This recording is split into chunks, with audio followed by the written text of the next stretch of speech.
आज legislator council की हुकूमत की तरफ से मुझे रूम अलॉट की गई। यहाँ पर 282 मेरी रूम का नंबर है। तो इसकी इफ्तिताह करने के लिए लोगों का दबाव बढ़ा था ताकि वो आसानी से मिल सकूँ मैं। इसलिए मैं पहले अल्लाह की ज़ात में दुआ करते हुए फातिहा कराने के बाद आज मैंने इस रूम में आकर कदम रखा है। मेरे साथ बहुत से मेरे साथी तमाम आकर इसमें नेक काम में मशगूल साथ दिया मेरे उन्होंने। तो बड़ी खुशी है कि अल्लाह ताला ने मुझे एक मौका दिया है विधानसभा के नज़दीक ही रहकर सारी रियासत कर्नाटक के ख़ास करके जनरली यूँ तो सबको करना है काम, ख़ास करके अक़लियतों के मसलों मसाइल हल करने के लिए एक मौका दिया गया है। तो बखूबी निभाने के लिए मैं कोशिश करती हूँ।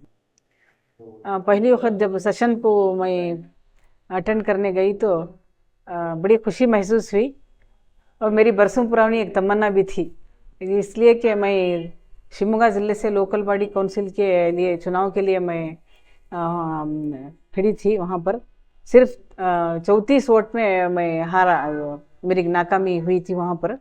तो मेरी बरसों पुरानी ख्वाहिश थी कि मैं काउंसिल या असम्बली में जाकर बैठूं और मसले मसाइल के लिए मेरी आवाज़ उठाऊं, जो लोगों के मसले मसाइल हैं वहाँ पर आवाज़ उठाऊं और उनका हल ढूंढने की कोशिश कर रही थी।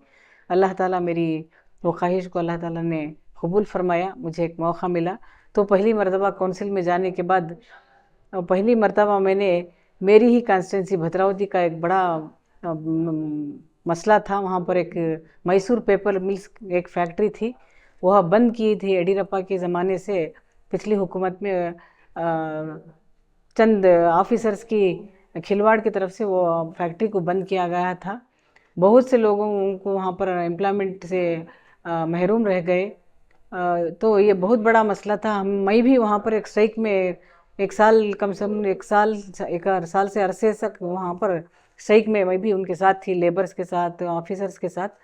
तो मैं जो एक मौका समझते हुए मैंने वो आवाज़ उठाई, हुकूमत को मैंने सवाल डाला था और किस तरह क्या कर रहे हैं इसके आपके इसके इतने सालों से लोग जो इस मामले में वहाँ पर स्ट्राइक कर रहे हैं, इसके लिए गवर्नमेंट हुकूमत की तरफ से क्या कार्रवाई की जाएगी।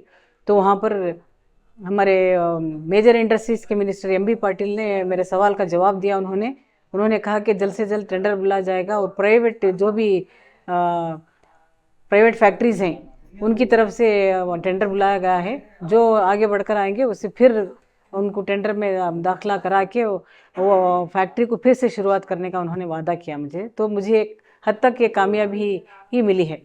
तो दूसरी मर्तबा भी मैं दूसरे दिन भी फिर मैंने काउंसिल में सवाल उठाया। उस वक्त मैं देहाती रास्तों के लिए मैंने आवाज़ उठाई ताकि हिंदुस्तान की 60% लोग खरियों में ही रहते हैं, देहातों में ही रहते हैं। जब वहाँ के रोड्स सही तरीके से सही नहीं है तो उनकी रोज़ाना ज़िंदगी मैसर करना मुश्किल हो जाएगा, तो उनकी समाजी हालत बिखरते जाएगी। मैंने इसी तरह से सवाल मैंने उठाया।